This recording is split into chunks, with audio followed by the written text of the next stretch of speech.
esta primera sesión de un grupo de 3 sesiones para hablar sobre un tema que es importantísimo dentro de las instituciones públicas.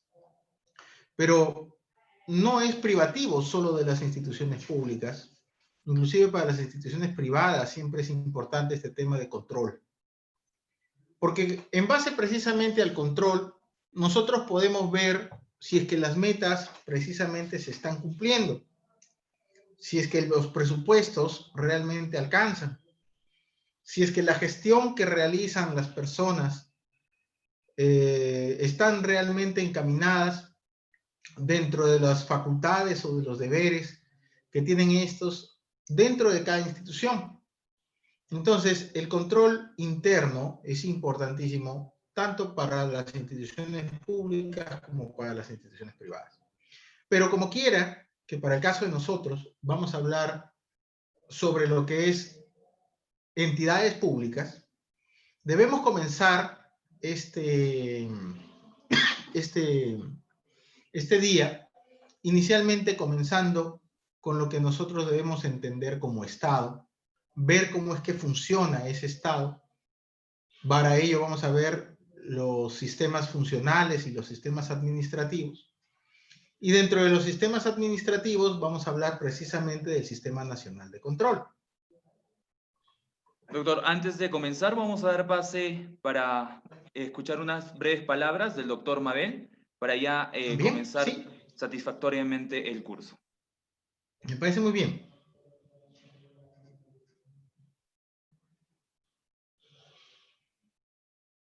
Doctor Mabel, muy buenos días. ¿Le escuchamos, por favor? Muy buenos días. Darle la bienvenida al doctor Arturo Zapata. Este espacio va a servir mucho para fortalecer no solamente el tema de capacidades en nuestro personal a nivel de la red asistencial Huancavelica, sino también sus competencias. Y dada la experiencia que usted muestra, doctor Zapata, estaremos muy al tanto y sé que va a ser muy valioso todos los aportes que usted nos va a brindar en estas 3 sesiones. Muy agradecido por esa predisposición y cuente con nuestro apoyo y de todo el equipo también, y darle la bienvenida y formalizar pues este evento de capacitación como director de la red asistencial Huancavelica. Muchas gracias y nuevamente bienvenido, doctor Zapata. Muchas gracias, doctor. Muchas gracias por su palabra, doctor Mabet. Y bueno, doctor Arturo Zapata, todo suyo. Muchas gracias, ingeniero Santana. Veo por ahí una mano levantada, creo que es de la señorita Rosalín Rodríguez. ¿Sí? Me parece ver una mano levantada donde dice participantes, a lo mejor quiere decir algo. Bien, muy bien. Entonces, vamos a comenzar precisamente el día de hoy. Vamos a compartir pantalla para ver algunas cosas que son importantes sobre. Lo primero que debemos ver, a ver, vamos a ver si se ve. Sí se ve el material, ¿correcto? Ingeniero Santana, si me confirma, por favor. Sí, doctor, se ve correspondientemente. Además, señalamos que todo este material se va a subir para facilitar que todos los participantes puedan descargar. Así es. Bien, entonces, todo este material va a estar a su disposición. Bien, pero lo que vamos a hacer el día de hoy, comenzando con este tema de la implementación del sistema de control interno, sobre todo en este contexto actual de coronavirus en el año que ya se nos va, lo primero que vamos a comenzar hablando el día de hoy es precisamente sobre el tema de lo que es el Estado. Yo sé que muchos de ustedes tienen una idea de lo que es el Estado, pero a veces muchas personas no saben cómo es que realmente funciona ese Estado. Ustedes, como son personas que están en un tema de red de salud, seguramente entienden cómo funciona el cuerpo humano, ¿correcto? Y el cuerpo humano, su funcionamiento es complejo, ¿correcto? Lo mismo sucede con el Estado. Ustedes saben que si algo falla en el cuerpo humano, puede afectar a todos los demás sistemas, con todos los demás órganos.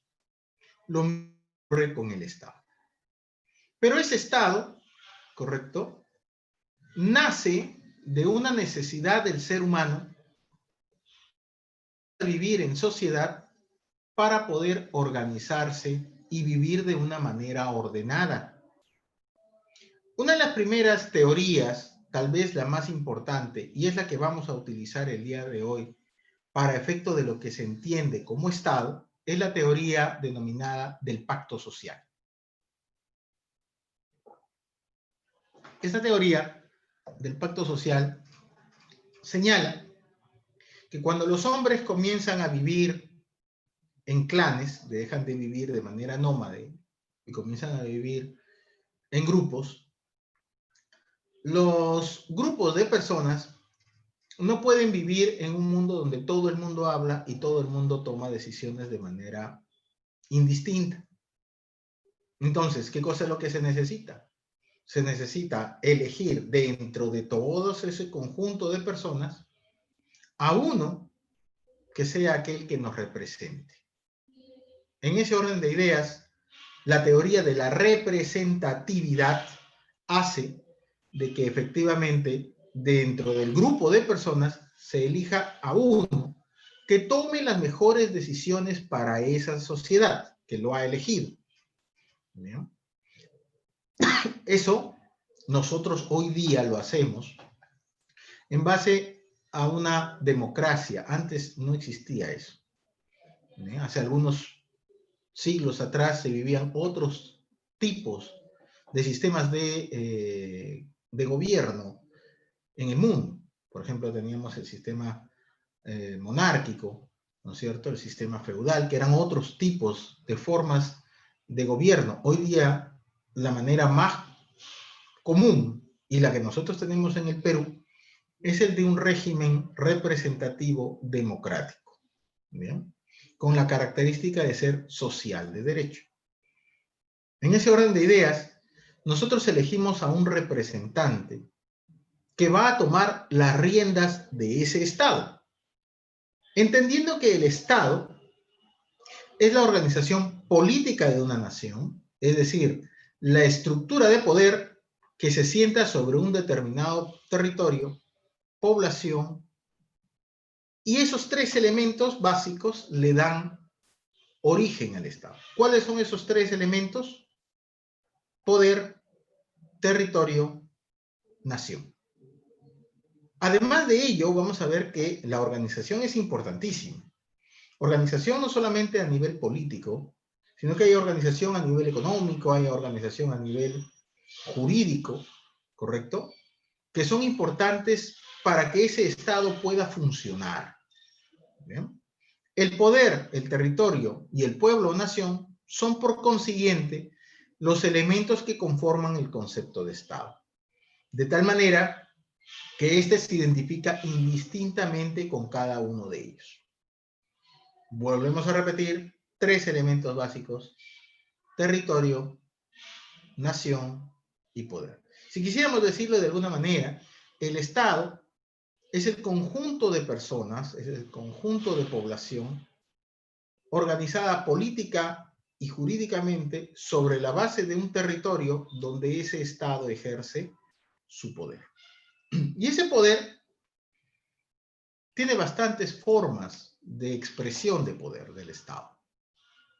Una de las tantas formas de expresión del Estado es el jus imperium, entendiendo que el jus imperium es la facultad que tiene el Estado de dar normas jurídicas que terminan convirtiéndose de obligatorio cumplimiento. Eso es importantísimo para nosotros porque precisamente vamos a ser controlados dentro de lo que es el Sistema Nacional de Control, entre otras cosas, si cumplimos o no cumplimos con esa observancia de un principio básico en el sector público, que es el principio de legalidad. si los funcionarios y servidores públicos no observaran ese principio de legalidad y tienen que realizar informes, tomando decisiones, realizando su gestión, podrían tener entonces consecuencias de naturaleza administrativa, de naturaleza penal, si es que el hecho configurara delito, o podría tener consecuencias de naturaleza civil, si es que el hecho sea por acción o por omisión. En el ejercicio de su función, realizando la gestión, causa un perjuicio económico a la entidad. Y ahí estaremos frente a lo que se conoce como la responsabilidad civil, que se traduce en lo que se conoce como la indemnización por daños y perjuicios. Entonces quiero dejar bien claro ese tema del principio de legalidad, porque ese tema del principio de legalidad es importantísimo para todo lo que vamos a ver. Hay varios otros principios de control interno que son necesarios que ustedes conozcan, pero necesariamente tienen ustedes que saber la importancia del principio de legalidad. Y digo esto, si es que aquí tenemos personas que están trabajando para la institución y por ahí a veces, voy a decirlo y espero que se entienda de la mejor manera, a veces, si ustedes lo saben, hay situaciones en las que personas que no han tenido la mayor experiencia se están trabajando en el sector público. No sé si eso ocurre en la red que ustedes tienen, pero puede tal vez ocurrir o puede ocurrir en cualquier otra institución del Estado, porque a veces ocurre que así son las cosas. Inclusive, a veces hay personas que tienen cargos de confianza y que precisamente por ser un tema de confianza, entra a trabajar, pero nunca ha estado en el Estado o su experiencia no es tan amplia. Y cuando llegas y tienes que resolver, hay gente que a lo mejor no conoce por dónde comenzar o qué cosa hacer. Un consejo le doy a esas personas que recién están ingresando.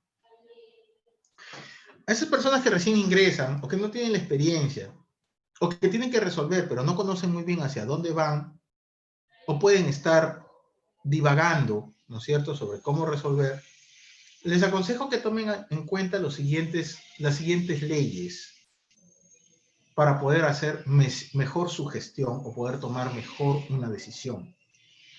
Y digo esto porque las responsabilidades por los temas precisamente de verificaciones de control que se puedan hacer van a medir si es que las decisiones que usted ha tomado están en concordancia con lo que las normas de su sector o las normas en general les mencionan. Entonces, yo les aconsejo lo siguiente.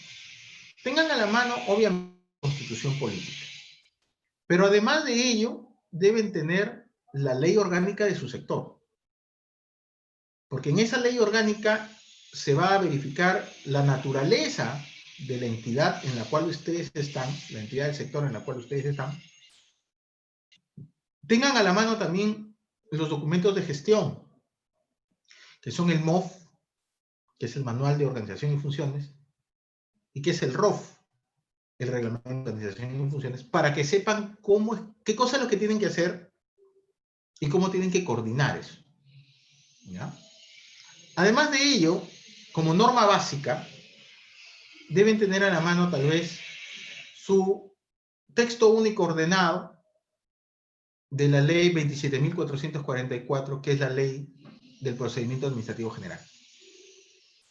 Y además de ello, tenga también a la mano el reglamento interno y tenga también a la mano su código de ética. Porque ahí van a estar los temas de lo que son las infracciones y lo que son las sanciones y los procedimientos que ustedes podrían tener. ¿Bien? Además, obviamente, de las directivas o de las resoluciones que tengan relación con el sector en el cual usted se encuentra. Bien, entonces, eso es importante hacer mención por si acaso alguno de ustedes, tenga a bien hacer ese tipo de actividades. Bien, a ver un momentito. Veamos. Sí. Dejo de compartir, a ver. Acá está. Bien, entonces, el Estado era precisamente la organización que hace la población sobre su territorio, y ese territorio es importante porque es el elemento físico del Estado y es de primer orden porque colocado al lado del elemento humano permiten que surja y se conserve el Estado. Sin embargo, el Estado es una agrupación política, no es una expresión geográfica o económica. El territorio de un Estado sirve para delimitar el ámbito de aplicación de sus normas, porque sobre ese Estado, sobre ese territorio de ese Estado, se van a ubicar, en principio, los niveles de gobierno. Tendremos un gobierno general o nacional, ¿no es cierto? Un gobierno regional, tendremos un gobierno local. Y dentro de los gobiernos locales tendremos para las municipalidades provinciales y para las municipalidades distritales y las de centros poblados. Entonces, sobre esos lugares es que se determina la aplicación de las normas. Además, obviamente, que el gobierno central va a ubicar entre todos los lugares de su territorio, o en la mayoría de ellos, sus órganos, ¿correcto? Que identifican a cada sector. Por ejemplo, el de salud, educación, justicia. Y en base a ese territorio va a poder ubicar sus competencias. Entonces, por eso es que te dice que el Estado, en base a su territorio, es un elemento de primer orden, ¿correcto? Que comprende una agrupación política y que no es solamente una expresión geográfica o económica, sino que es un tema netamente político. Porque en base a esa organización se va a ubicar los niveles de gobierno y las entidades públicas. El territorio entonces comprende además, geográficamente hablando, la superficie terrestre, el subsuelo, la atmósfera, que es el espacio aéreo, y el mar territorial, de acuerdo a la Constitución. Comprendiendo en el mismo además la plataforma continental.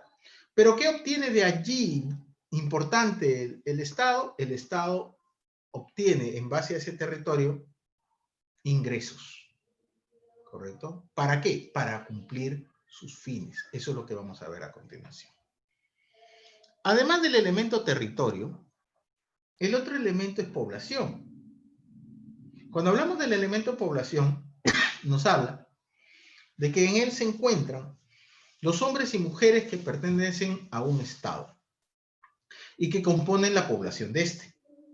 La población desempeña desde el punto de vista jurídico un doble papel, ya sea como objeto del derecho o como sujetos de la actividad del Estado. Veamos. En cuanto a pobladores, los hombres que integran la población se encuentran sometidos a la autoridad política y por lo tanto forman el objeto de ejercicio de ese poder. En cuanto ciudadanos, participan en la formación de la voluntad general y son por ende sujetos de la actividad del Estado. Este doble comportamiento se sintetiza en que actúa como el soberano por una parte y el pueblo por otra. Pero ¿qué cosa es lo importante aquí? En el caso de lo que es la población viene a ser aquel conjunto de personas donde la gestión del Estado termina, digámoslo así, sabiéndose si es que cumple o no cumple con sus fines. Vamos a esclarecerlo un poquito. Cuando nosotros hablamos de población que obviamente no solamente son los peruanos, sino que son todas aquellas personas que se encuentran dentro de ese territorio, esas personas tienen necesidades. Las necesidades de las personas pueden medirse desde un punto de vista económico desde 3 puntos de vista. Necesidades primarias, necesidades secundarias y necesidades superfluas. ¿Cuáles son las necesidades primarias? Las necesidades primarias son aquellas por las cuales las personas necesitan cubrirlas a diario, porque de lo contrario no podrían seguir adelante. Tenemos, por ejemplo, alimentación, porque si no comemos, morimos. Vestido, porque todos los días tenemos que utilizar ropa, ¿correcto? Y tercero, una vivienda que nos permita ir y descansar. Entonces, ¿cuáles son las necesidades básicas? 3. Alimentación, vestido, vivienda. Alguien podrá decir, doctor, pero ¿y la salud? Sobre todo porque ustedes están en una red asistencial de salud, una red de salud. Y la salud económicamente no es vista como una necesidad primaria. ¿Por qué? Porque la salud, las personas no todos los días están enfermos. Entonces, como no todos los días están enfermos, económicamente ha puesto esa necesidad de salud, la economía, como una necesidad secundaria. Algunos estarán de acuerdo, otros dirán, ¿cómo puede ser posible? Porque sin salud no hay nada, ¿no es cierto? Pero económicamente así lo ha identificado esa rama de las ciencias, llamadas economía, para la división de lo que son las necesidades públicas. Entonces, tenemos como necesidades secundarias salud, sí, sobre todo como se ha evidenciado este año, y cómo se ha evidenciado la carencia de muchas necesidades de ese sector. Y cómo es que, así como ustedes que están escuchando esta disertación, habrán visto seguramente cómo muchos de sus colegas, tanto médicos como enfermeras, como personal que ayuda a auxiliar al tema de salud, ha lamentablemente fallecido por contagios de COVID en este año. Entonces, para ellos, mis respetos, porque realmente han sido las personas que han puesto alma, vida y corazón, ¿no es cierto?, para sacar adelante a una población que en algunos de los casos no era lo suficientemente responsable al momento de cuidarse para no contraer el COVID, ¿no es cierto? Pero ¿qué cosa se evidenció? Se evidenció que no habían camas, se evidenció que no había medicinas, se evidenció que faltaba personal, se evidenció las salas de UCI, ¿no es cierto?, unidad de cuidados intensivos. Entonces se evidenciaron muchísimas cosas, falta de oxígeno, ¿no es cierto?, muchas cosas que eran necesarias para poder afrontar esta pandemia. Muy bien.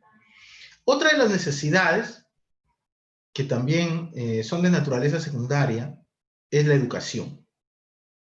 Este tal vez es uno de los sectores que también se vio con mayor impacto después del tema de salud en este año 2020. Porque en el caso de lo que es la educación, muchos de los colegios ya habían comenzado sus clases, sobre todo los particulares, antes de que el expresidente Vizcarra declarara el estado de emergencia y se llegara a un tema de cerrar los colegios y se empezara un tema de virtualización. Virtualización en la cual muchos de los profesores no estaban preparados, y menos los alumnos. Y peor aún, menos los padres de familia. Y se dio cuenta de que, pues mira, el que no tiene estos instrumentos lo va a tener bastante difícil. Y ahí se evidencia la brecha. ¿correcto? Esa brecha entre el servicio que se brinda y la persona a la que debe llegar. Son cosas que también vamos a conversar más adelante, ¿ya? En estos días de capacitación. Otra de las necesidades también es el de trabajo. ¿Cuántas personas han quedado sin un puesto de trabajo en esta situación de COVID-19? Hay personas que han cambiado el rubro de sus actividades económicas y ahora se han dedicado a otras cosas. ¿Cuántas personas han quedado en desempleo? ¿Cuántas personas han ido a un tema de subempleo? Y el trabajo genera riqueza que es recogida por el Estado. Porque, por ejemplo, si usted es el médico, ya, pero para el Estado, ¿cómo le favorece que el médico genere sus propios ingresos? Porque va a cobrar impuesto a la renta. Y ahorita hemos visto cómo las cajas fiscales, con tanta ayuda económica que ha habido, estamos en una situación de déficit. Entonces, ahí hay un problema. También tenemos, por ejemplo, como necesidad secundaria, el caso de lo que es la seguridad. La seguridad que puede ser tanto interna como externa. Interna, en el caso de lo que es la Policía Nacional del Perú, ¿no es cierto? Que ha actuado en estos últimos días en base a las órdenes que las autoridades les han dado. Tenemos también un tema ya más restringido, el caso de lo que son los gobiernos locales a través de lo que es baja policía o serenazgo. Muy bien, hasta ahí la seguridad interna. Pero la seguridad externa está basada en el accionar de las Fuerzas Armadas, que en el Perú son 3. Marina, Ejército y Aviación. Y en el caso de otra de las necesidades que también tenemos nosotros como población, es la necesidad de justicia, porque nosotros no podemos tomar la justicia por nuestras propias manos. Tenemos que llevar nuestros casos, ¿no es cierto?, a quienes resuelvan de manera objetiva y declaren a quién le corresponde el derecho, de acuerdo a las normas jurídicas de un país. Y ahí tenemos a los jueces, el Poder Judicial.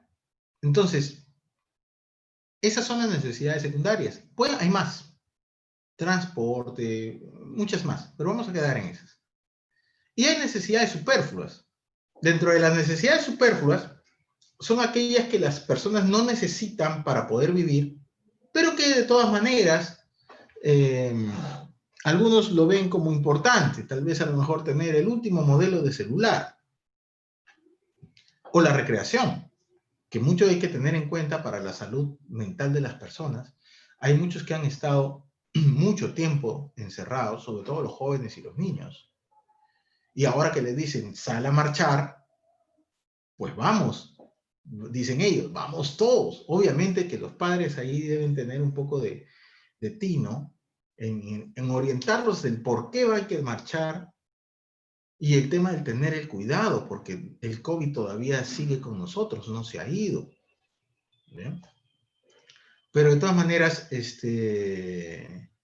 refleja de que ha habido muchas personas encerradas durante todo este tiempo que han visto una forma de escape para poder salir a protestar. Pero el Estado también debe cumplir con esa labor de recreación. ¿Por qué? Porque tiene, por ejemplo, parques, porque tiene, por ejemplo, playas, porque tiene, por ejemplo, centros turísticos que de poco en poco han comenzado a retomar sus actividades. Entonces, ¿qué necesidades debe satisfacer el Estado? El Estado debe satisfacer en realidad todas las necesidades. Todas. Tanto las primarias, como las secundarias, como las superfluas. Doctor, ¿cómo así? A ver, porque a mí el Estado no me da el vestido. No, claro, no te va a dar el vestido, no te va a dar la ropa, no te va a dar el último modelo de celular, sino que el Estado satisface las necesidades de la población, ya sea de una manera directa o indirectamente. Si lo hace de manera directa, tendrá que hacerlo a través de lo que se denominan los servicios públicos. Servicios públicos, por ejemplo, se traducen en la efectividad del servicio o en la colaboración a la ayuda social para que ese servicio llegue. Vamos a ponerlo en ejemplos. En el caso de lo que es alimentación, habrán programas sociales de ayuda a las personas que tienen bajos ingresos o pobreza para efecto de lo que es la alimentación. Claro. Y ahí tienes programas sociales como el Vaso de Leche, Caliwarma, ¿no es cierto? Comedores populares, donde el Estado invierte precisamente para llevar esa alimentación a las personas que no tienen los recursos económicos suficientes. En el caso de lo que es vivienda, ¿habrán programas sociales? Claro que sí, y ahí tienes el programa Mi Vivienda. En el caso de lo que es el sector salud, lógico, porque el Estado debe construir esos hospitales o postas médicas, o al menos debe alquilar los locales necesarios para que puedan funcionar esas postas o esas unidades. Hay que conseguir médicos capacitados, ¿no es cierto? Hay que conseguir enfermeras, personal auxiliar de salud. Hay que conseguir los implementos, que no son nada baratos. Entonces, el Estado invierte en eso. En el sector de educación, de igual manera. Ahí tienen los colegios públicos, tanto a nivel inicial, primario, secundario, e inclusive las universidades públicas, ¿no es cierto? Donde tienen que haber profesores, ¿correcto? Donde tiene que haber mobiliario, tiene que haber una infraestructura administrativa. En los temas de trabajo también. En el tema de seguridad, la policía, las Fuerzas Armadas, forman parte del presupuesto del Estado, igual que el Poder Judicial, igual que el Poder Ejecutivo con sus ministros y sus entidades, igual que el Poder Legislativo con sus congresistas. Si el Estado debe satisfacer todas las necesidades, ¿de dónde va a salir la plata para comprar todos esos bienes? ¿De dónde va a salir el dinero para pagarle a toda esa gente?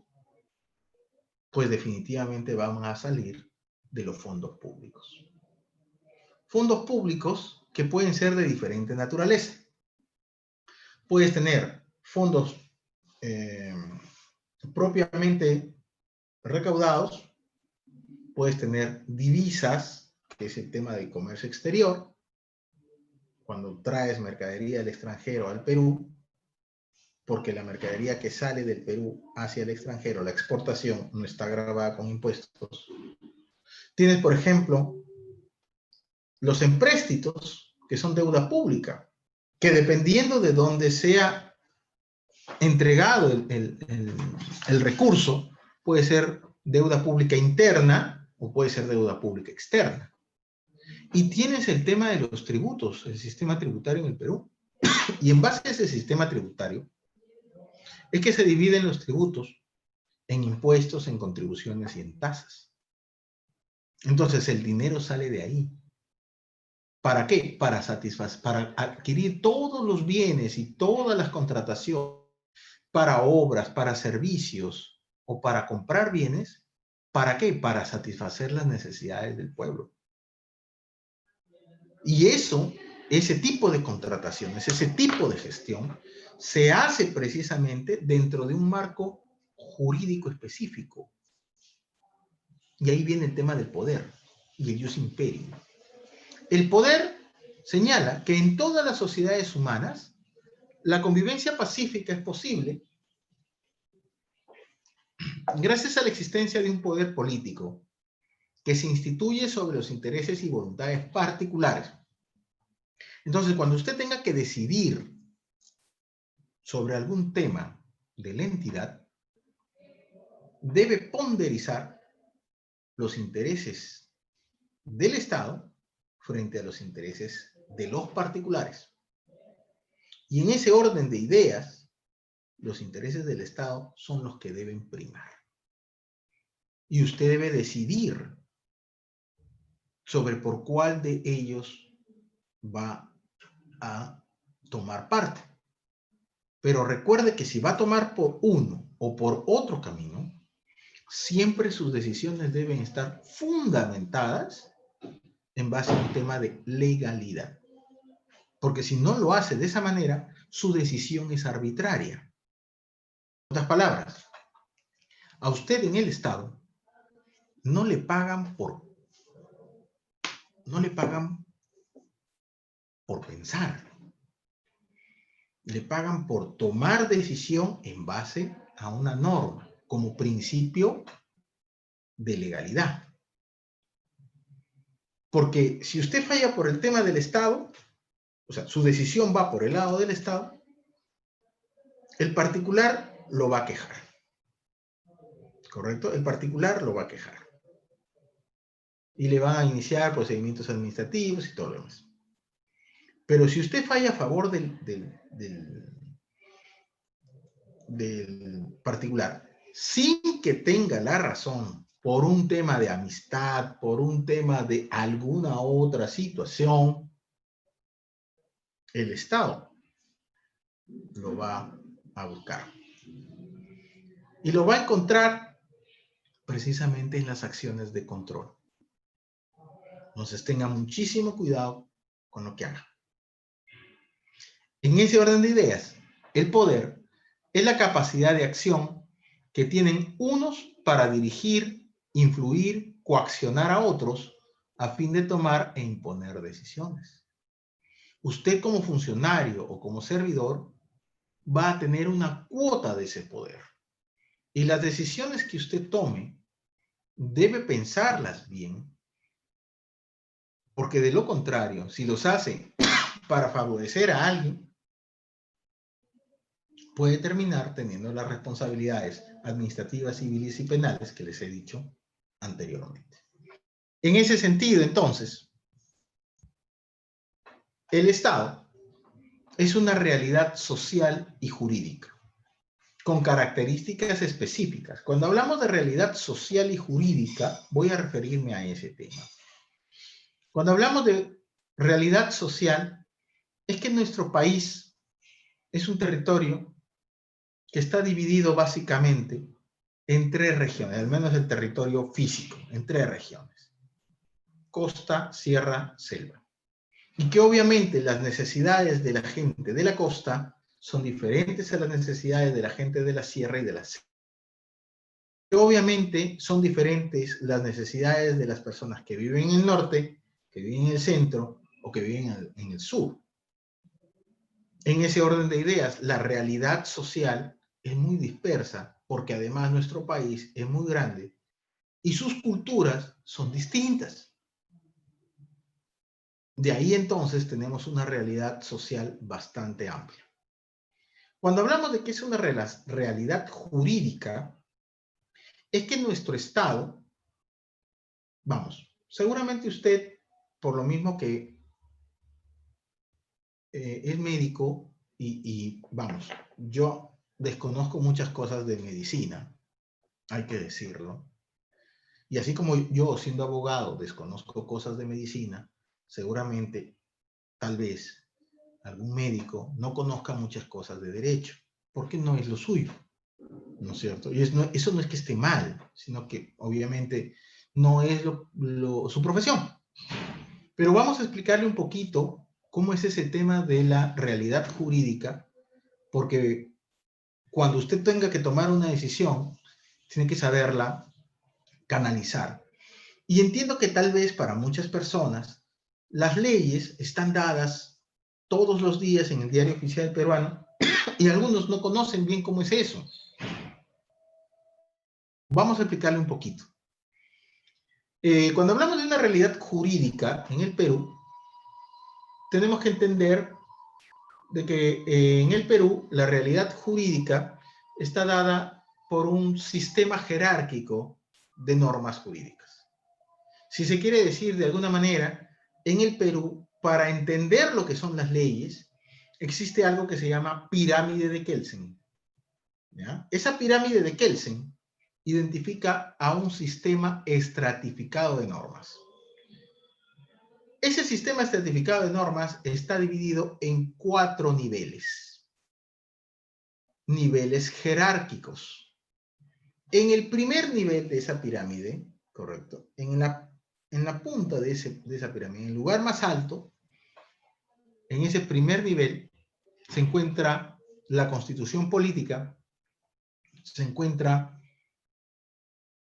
los tratados internacionales y se encuentran también todas aquellas, digamos así de esta manera, sentencias del Tribunal Constitucional que declaran la inconstitucionalidad de las leyes.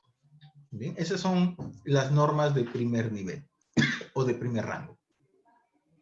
En el segundo rango están la ley y las normas con rango de ley. Las leyes en el Perú son dadas por el Poder Legislativo. El único facultado para dar leyes de acuerdo a la Constitución Política de 1993 es el Congreso. Congreso donde tenemos a 130 congresistas que lamentablemente no conocen mucho de leyes.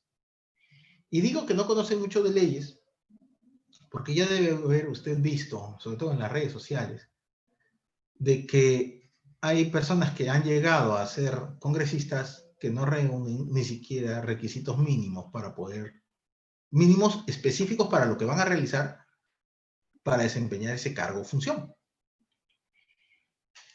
No voy a poner aquí en tela de juicio si es que eso está bien o si es que eso está mal, porque al final de cuentas cada país tiene el gobernante que se merece. Pero definitivamente, si usted está en el puesto en el que está, es porque se ha calificado para ocupar ese cargo, ¿correcto? Entonces, siendo ese otro cargo igual que otros de responsabilidad, debería también tener eso, ¿no? Muy bien. En todo caso, los 130 congresistas que representan al Poder Legislativo dan normas jurídicas en lo que se denominan las legislaturas. Las legislaturas en el Perú son dos, las ordinarias y las extraordinarias. Las ordinarias se dividen en dos.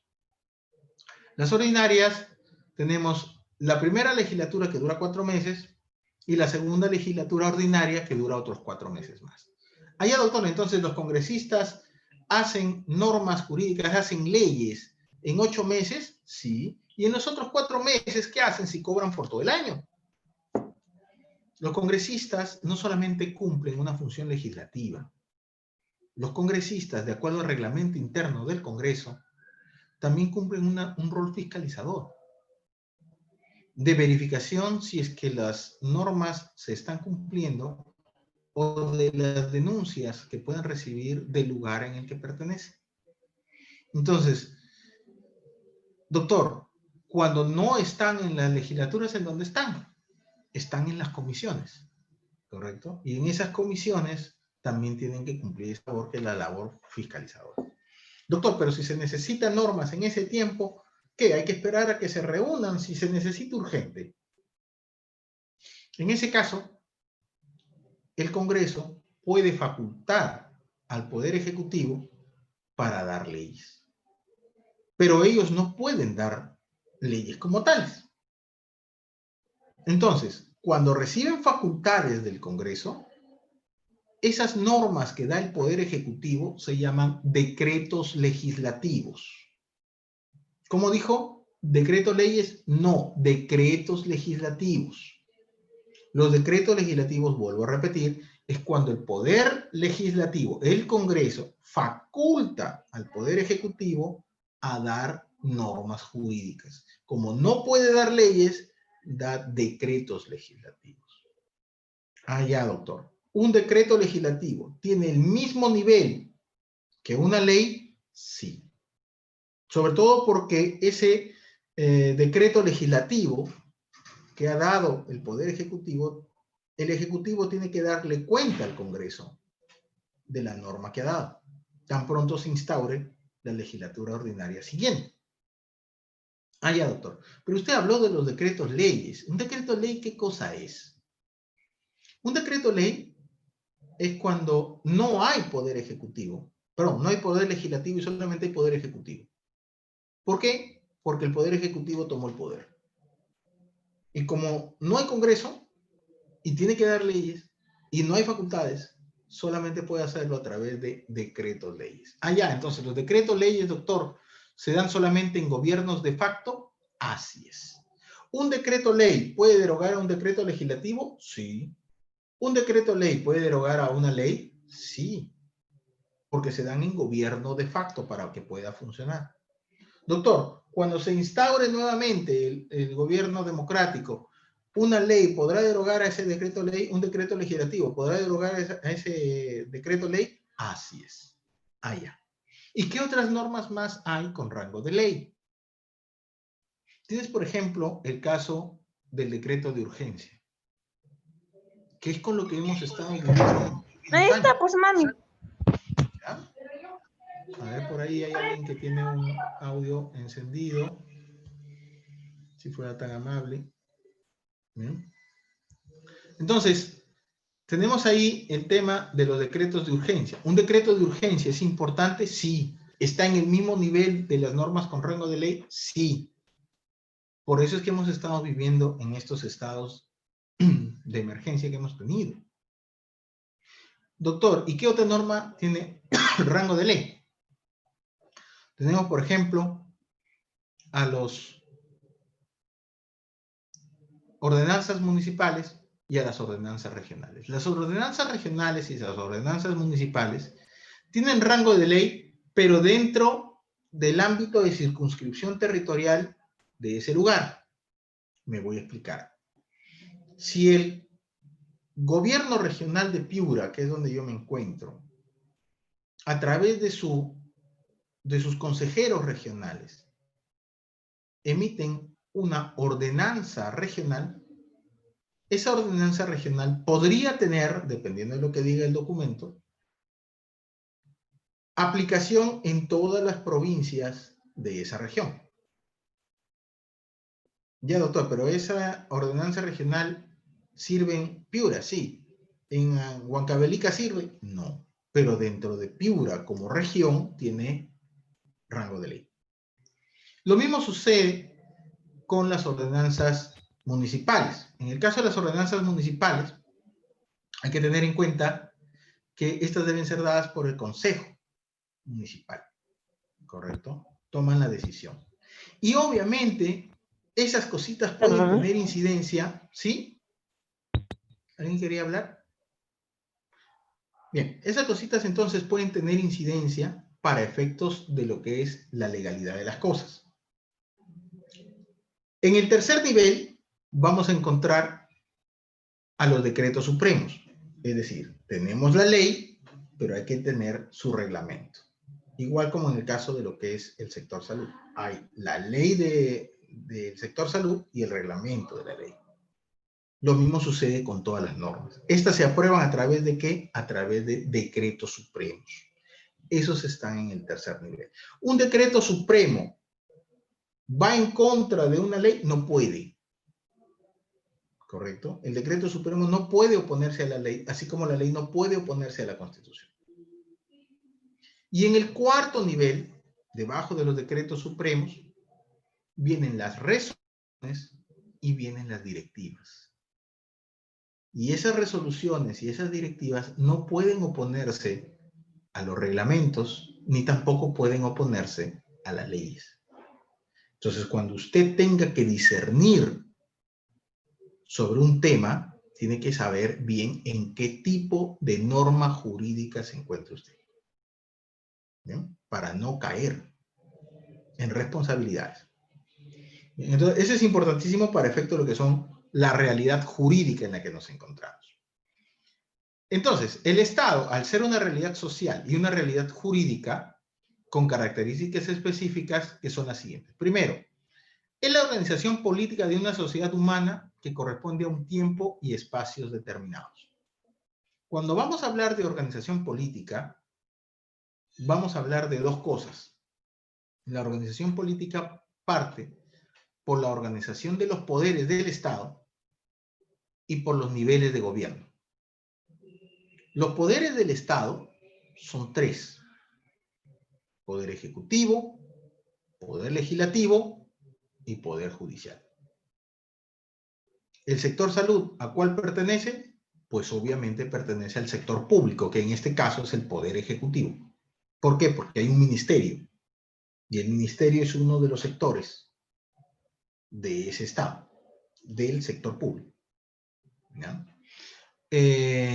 Luego nos dice que también hablamos de lo que es gobierno regional y gobierno local.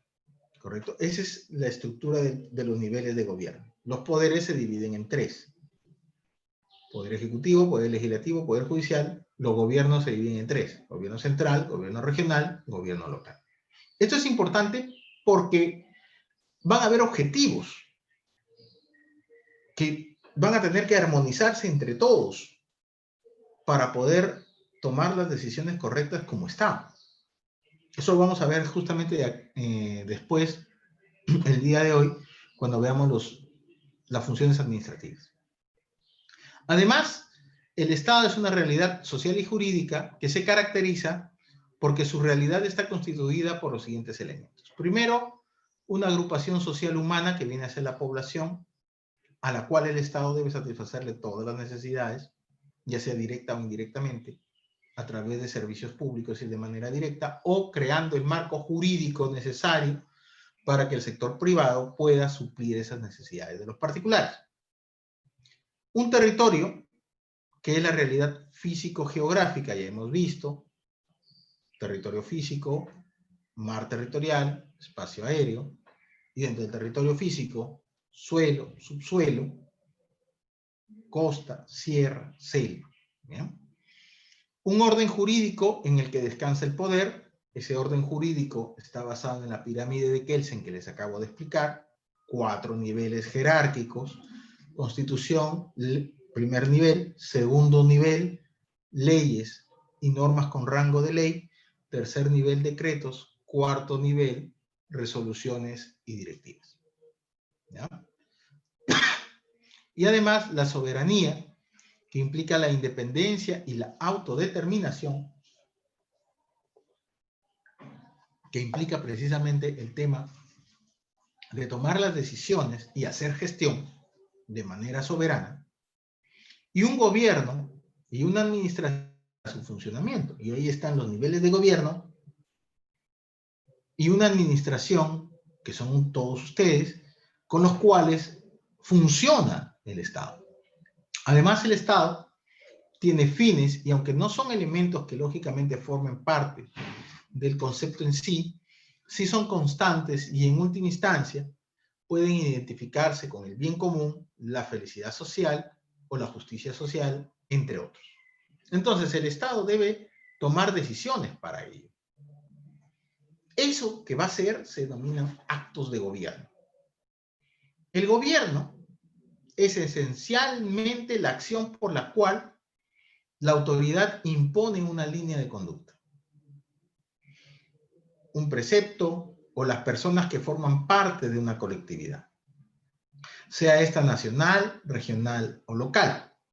Los gobernados son los habitantes del Estado, nacionales y extranjeros, que se encuentran dentro del territorio nacional.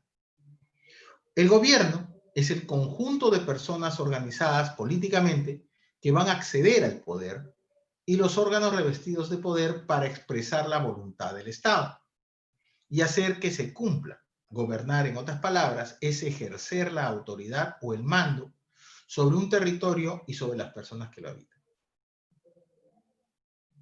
En el caso de lo que es el sector público, en base a lo que ha sido la ley del presupuesto del sector público del año 2019, se estableció, por ejemplo, la instauración obligatoria en todas las entidades del Estado del sistema de control interno, y se le ha dado a las instituciones públicas 18 meses para su implementación. Entonces, implementar el sistema es obligatorio. En resumen, un gobierno, en base al poder de decidir que tiene, cumple primero con regular las relaciones entre personas, entre instituciones, entre personas e instituciones, para una convivencia civilizada. de respeto a sus derechos y el cumplimiento de sus deberes, las autorizaciones, las transacciones comerciales, las inversiones, etc. Y en segundo lugar, la provisión de servicios públicos, como los temas de educación, de salud, donde se encuentran ustedes. En ambos casos, el gobierno, en representación del Estado, crea condiciones y oportunidades para que las personas encuentren mejores condiciones de vida. Vuelvo a repetir, ustedes forman parte del sector público. Y para efectos del sector público existe una norma específica. ¿Cuál es esa norma específica? La Ley Orgánica del Poder Ejecutivo. Y de acuerdo a esta Ley Orgánica del Poder Ejecutivo, nos vamos a centrar en dos artículos básicos. El artículo 45 y el artículo 46 de esta Ley 29.158. Que precisamente hace referencia a la existencia de estos dos sistemas con los cuales el Estado funciona. El primero son los sistemas funcionales y el segundo son los sistemas administrativos.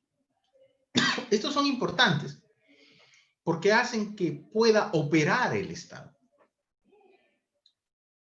que pueda funcionar, avanzar y tener orientación hacia dónde vamos a ir como país. Para el caso de los sistemas funcionales, son aquellos propios de la división funcional del Estado. En otras palabras, son propios de ese poder ejecutivo, poder legislativo, poder judicial. Tienen la finalidad de asegurar el cumplimiento de políticas públicas que requieren la participación de todas las entidades del Estado. Saca tu cuenta ahí. Hay políticas públicas de alcance nacional, hay políticas públicas de alcance sectorial, hay políticas públicas de alcance regional, hay políticas públicas de alcance local. ¿Te das cuenta?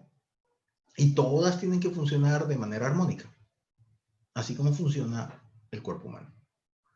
Esas son las funciones, los sistemas funcionales, los que son propios de la función de cada sector del Estado o de cada poder o nivel de gobierno.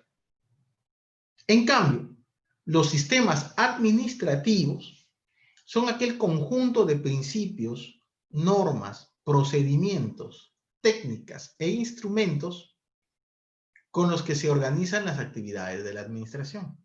Son los que le dan la gestión.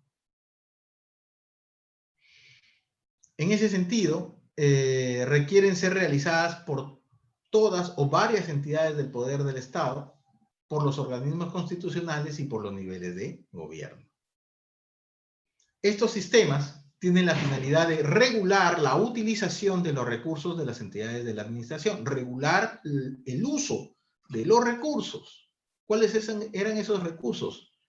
Los que provenían de ingresos propios, propiamente recaudados, divisas, tributos, empréstitos. Eso que les había mencionado. Entonces, si usted va a tomar decisión sobre algo, quiero comprar camas para el hospital, hay que comprar material quirúrgico, se requiere contratar médicos, tiene que saberse utilizar esos recursos. Eso es lo que se va a controlar. Promoviendo la eficacia y la eficiencia en su uso. En ese sentido, se confirma que los sistemas son un conjunto de reglas que establecen procedimientos que deben ser utilizados por la administración pública al momento de organizar, ejecutar o administrar el Estado. Los sistemas administrativos pueden ser entendidos como mecanismos de control obligatorio y previo que operan al interior del Estado para reducir el problema de agencia que se presenta con mayor frecuencia en la administración pública. En otras palabras, estos sistemas administrativos lo que van a hacer es ordenar la gestión que se realice en cada entidad para buscar los mecanismos más adecuados que logren obtener los bienes, los servicios o las obras que requiere para el caso un determinado sector o un determinado nivel de gobierno. Y tienen que utilizar estos métodos para poder ser ordenados. ¿Correcto? Vamos a verlos. Bien, vamos a verlos. Estos sistemas administrativos están íntimamente relacionados con lo que es la gestión pública.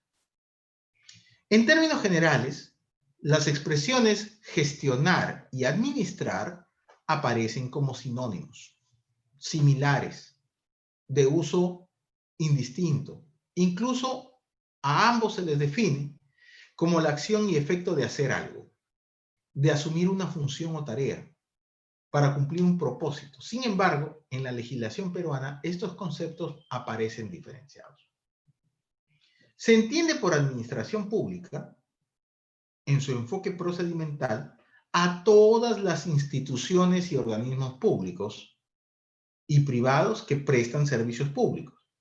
Hay entidades privadas que prestan servicios públicos. Por ejemplo, aquí en Piura, tenemos a la EPS Grau, que da el servicio del agua, pero la EPS Grau es particular. Tenemos a ENOSA, que da el tema de alumbrado público y luz a nivel de toda la región, pero son entidades privadas. Pero esas entidades privadas ofrecen servicios públicos. Y usted debe saber que de acuerdo a lo que establece el artículo 1 del título preliminar de la ley 27.444, las entidades privadas que prestan servicios públicos también entran dentro del concepto de entidad pública, de administración, ¿ya? Entonces, son las entidades de cualquier naturaleza, privada o pública, que sean dependientes del gobierno central. También se encuentran o se conoce como administración pública a los gobiernos regionales o los gobiernos locales, incluso sus correspondientes órganos públicos. En cambio, la administración, la gestión pública, se le define como el conjunto de acciones mediante los cuales las entidades tienden al logro de sus fines, objetivos y metas, los que están enmarcados en las políticas gubernamentales establecidas en el Poder Ejecutivo. Ahí es donde entra el tema del control.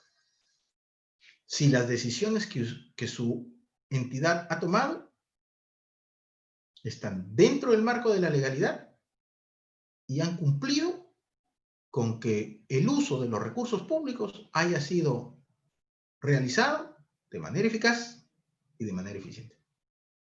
Ahí entra el tema del control. Eso es lo que se va a controlar.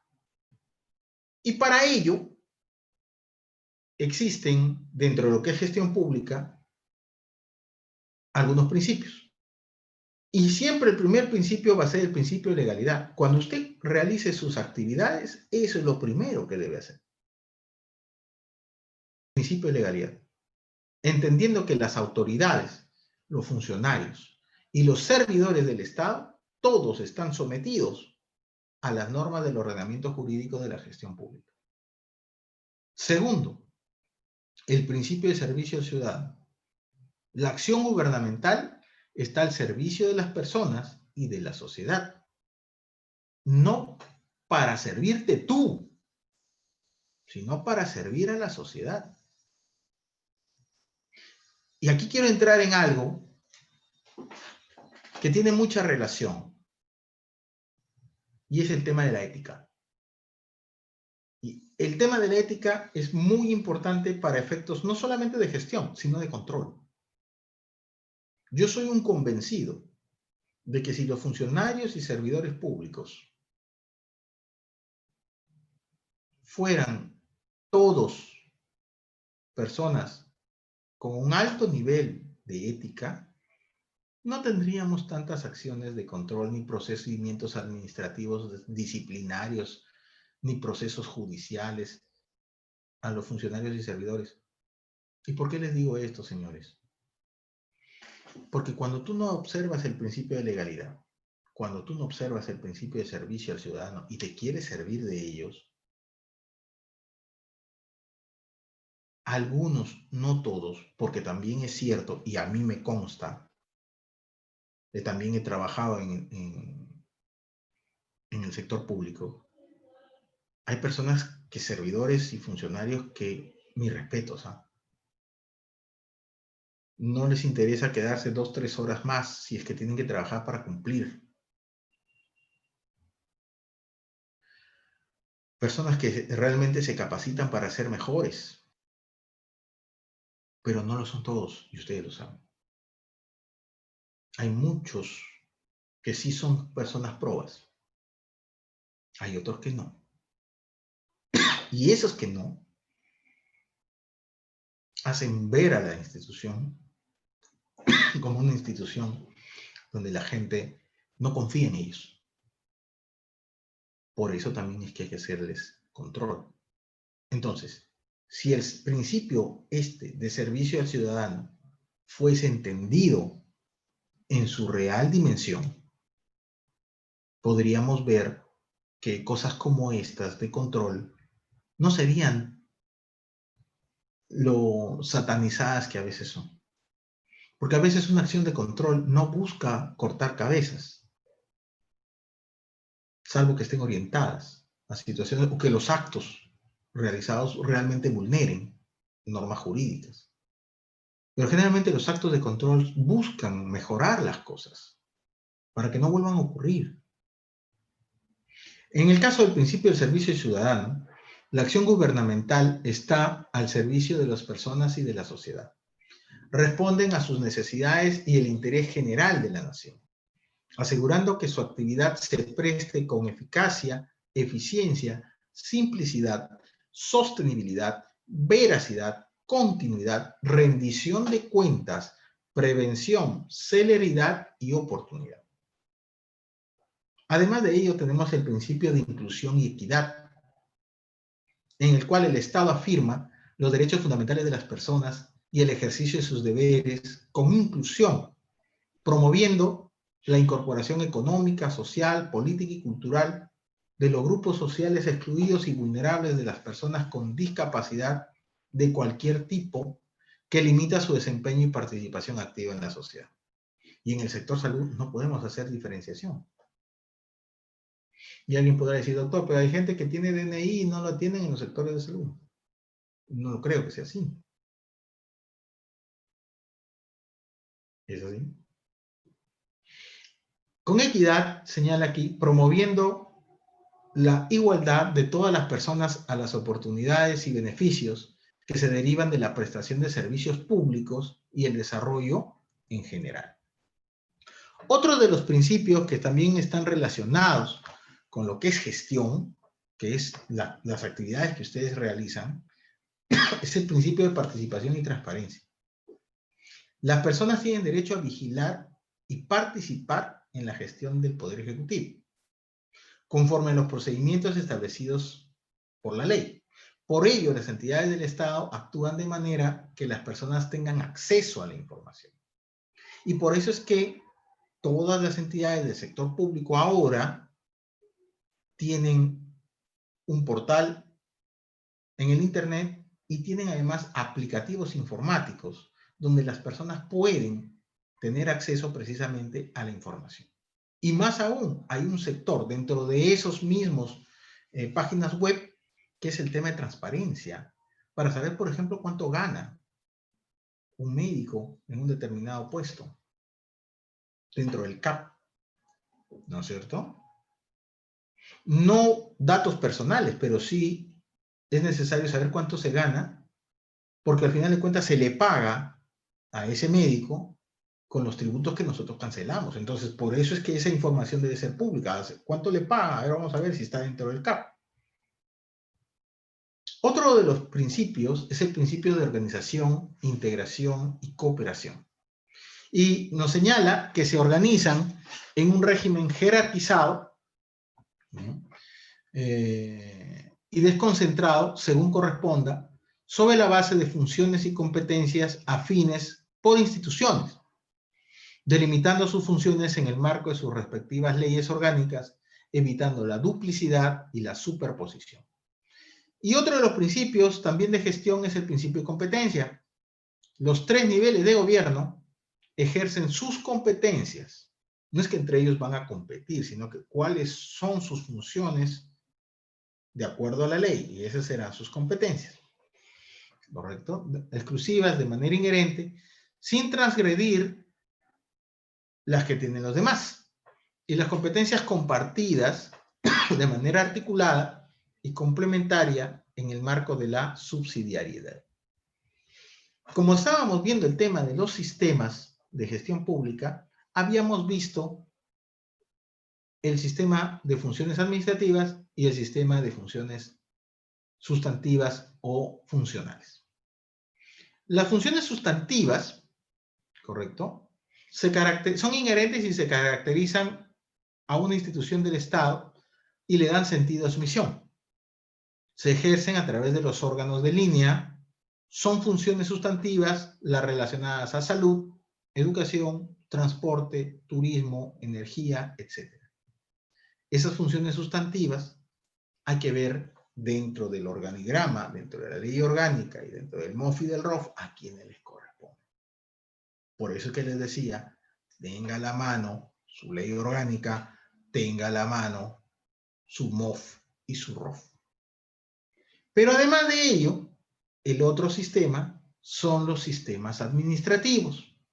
Y dentro de las funciones administrativas internas, son aquellas que sirven de apoyo para ejercer las funciones sustantivas. Están referidas al uso eficiente de los medios y recursos materiales, económicos y humanos que sean asignados. Son funciones de administración interna, por ejemplo, las relacionadas a actividades tales como planeamiento, presupuesto, contabilidad, organización, recursos humanos, sistemas de información, asesoría jurídica, gestión financiera, gestión de medios materiales, servicios auxiliares, entre otros. Se requiere una compra o un servicio y hay que contratar a la persona o a la persona a la persona natural o jurídica que brinde el servicio o que brinden los bienes. Ahí hay que hacer un tema de contrataciones del Estado. ¿Quién está inmiscuido en ese tema? Primero, planeamiento. Segundo, presupuesto. Tercero, dependiendo del tema, tal vez contabilidad. Para sacar adelante los temas de las publicaciones y demás, las convocatorias, de acuerdo al método de selección que se determine, los sistemas de información y comunicación.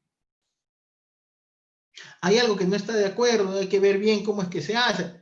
Asesoría jurídica. ¿No es cierto? Entonces, eso es lo que hace funcionar al Estado. Ahí haces la gestión. Y ahí es donde te equivocas. O te puedes equivocar. ¿Correcto? Porque quiere lograr los fines, pero faltan algunas cosas que no están bien establecidas o las interpretaste mal y vienen las responsabilidades. Por eso es que trabajar para el Estado, algunos le llaman la casa del jabonero, donde el que no cae resbala. Entonces, ¿eso qué cosa significa? Que hay que tener cuidado. ¿Correcto? Hay que tener cuidado, hay que revisar bien las cosas antes de tomar una decisión. Pero tienes que hacerlo de manera oportuna, porque tampoco puedes demorarla demasiado.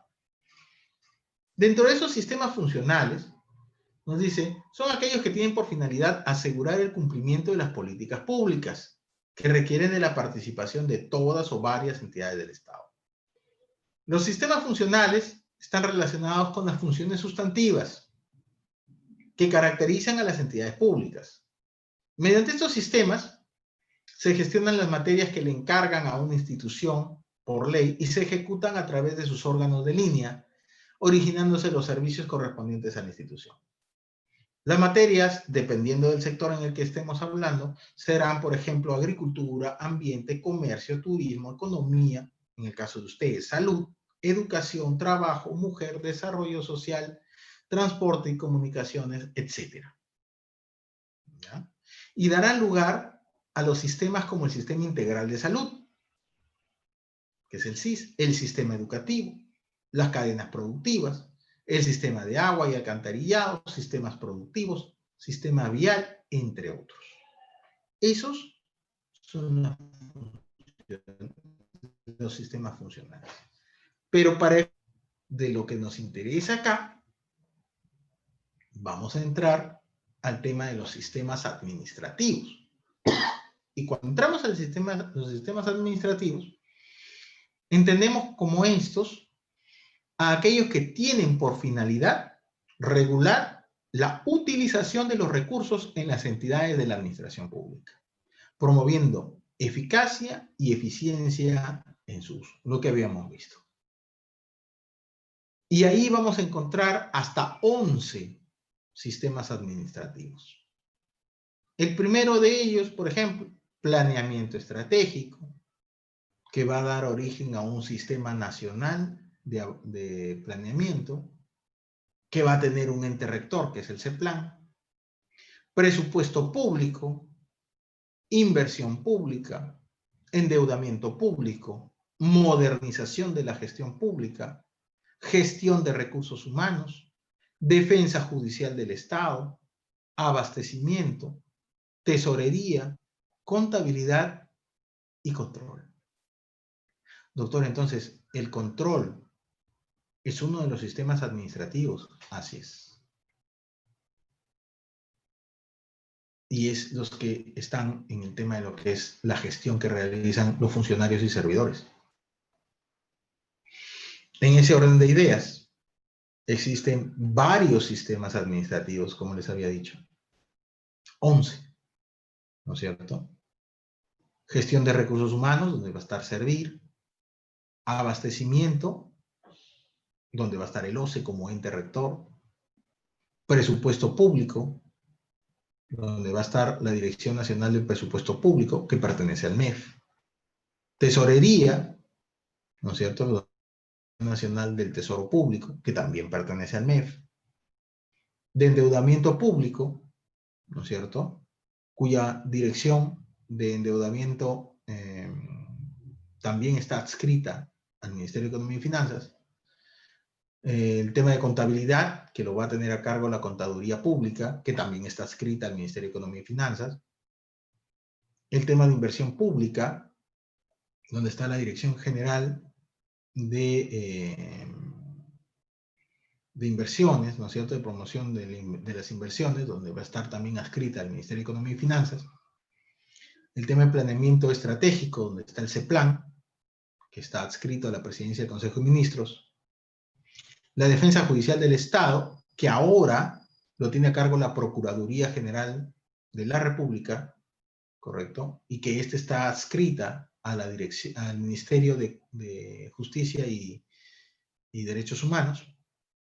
El tema de control, que lo tiene a cargo la Contraloría General de la República y que no está adscrita a ningún ministerio, porque su labor precisamente debe ser independiente. Y luego tenemos el tema de la modernización de la gestión pública, ¿no es cierto? Y eso, sistemas administrativos tienen relación con sistemas funcionales.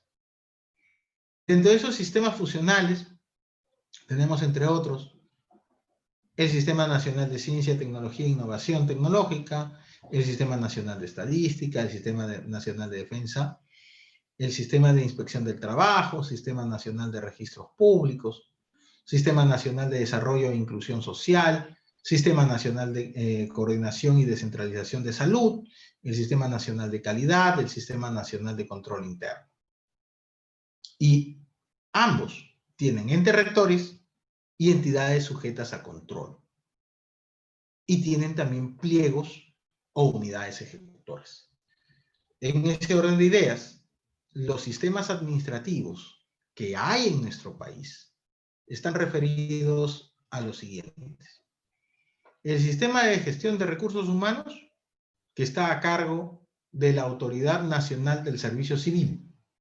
que es servir, adscrito a la presidencia del Consejo de Ministros.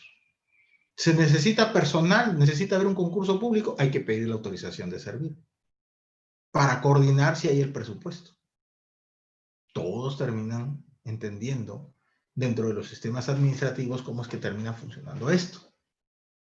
Para el caso de lo que son adquisiciones y abastecimientos, lo hace el OCE, que es el órgano encargado de la supervisión del Estado, y que hay publicado en el Diario Oficial del Peruano una propuesta de reforma, si mal no recuerdo, el mes pasado, si no es este, donde esa ley de contratación del Estado propone el OCE cambiar por una ley de abastecimiento. ¿Por qué?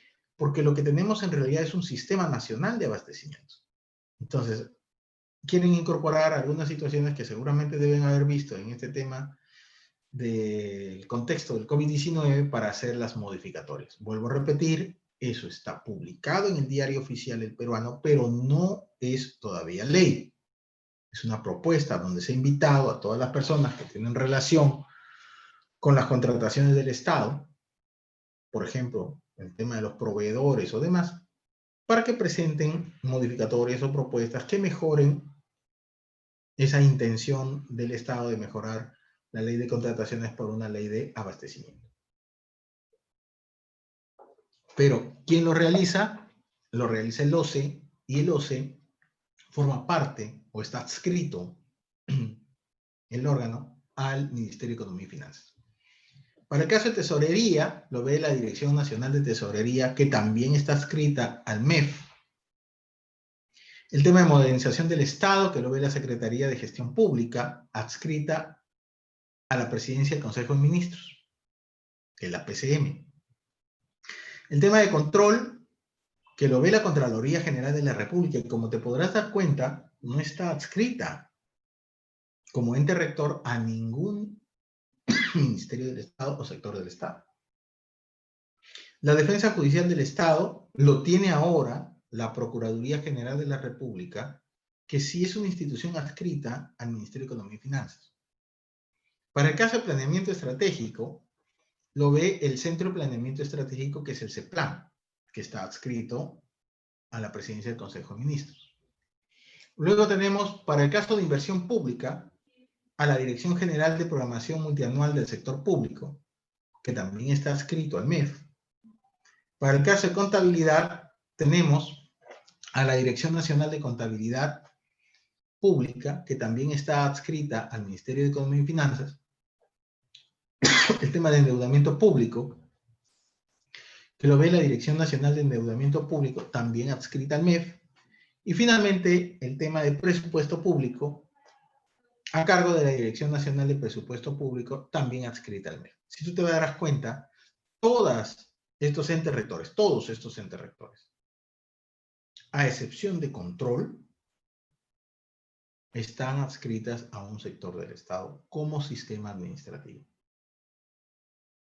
que van a verificar precisamente esos sistemas o esas actividades que van a realizar cada uno de los sectores, cada uno de los niveles de gobierno dentro del país. Pero el que nos interesa a nosotros, el día de hoy, como ente rector de esos sistemas administrativos, de esos 11 sistemas que acabamos de mencionar, es el de control, que está a cargo de la Contraloría General de la República. Entonces, la Contraloría General de la República se convierte precisamente en el encargado de llevar a cabo la implementación de los sistemas de control. El Sistema Nacional de Control debe entenderse como aquel conjunto de órganos, normas, métodos y procedimientos estructurados e integrados funcionalmente, destinados a conducir y desarrollar el ejercicio del control gubernamental de manera descentralizada. Su situación comprende las actividades y acciones en los campos administrativos, presupuestal, operativo y financiero de las entidades y va a alcanzar al personal que presta servicio en ellas, independientemente del régimen que la regule. Y cuando te habla independientemente del régimen que la regule, significa que lo único que interesa es que usted haya formado parte de la institución realizando actividades de naturaleza administrativa, presupuestal, operativa y financiera, ya sea contratado, de confianza e inclusive elegido de manera popular. Importa aquí si usted es, digámoslo, con un servicio que tenga remuneración o ad honorem. Igualito va a entrar acá. Y no interesa tampoco, ya lo vas a ver más adelante, si es que usted ahora ya no está en el ejercicio del cargo. Doctor, entonces cuando yo salga me pueden seguir investigando por lo que hice en mi tiempo en el que ejercí mi actividad de función. Sí. Entonces hay que tener mucho cuidado. Toda entidad del Estado está sujeta a control por parte de la Contraloría General de la República. Todas las entidades del Estado. Pues maneja recursos provenientes de fondos públicos. O sea, toda entidad maneja recursos públicos. Y si manejas recursos públicos, el sistema de control va a realizar sus actividades de control sobre todas esas entidades. Estos fondos públicos provienen de la recaudación de los tributos, obtención o captación de dinero que forman parte del Tesoro Nacional. Y ya nos habíamos mencionado. ¿Quieres hacer un tema de contratación del Estado? Lo primero que tienes que tener para la validez de esa contratación, ¿qué cosa es? El presupuesto. De no tenerlo, estarías endeudando en demasía a una entidad. Hay que ver si es que ese procedimiento de contratación se hizo de manera adecuada.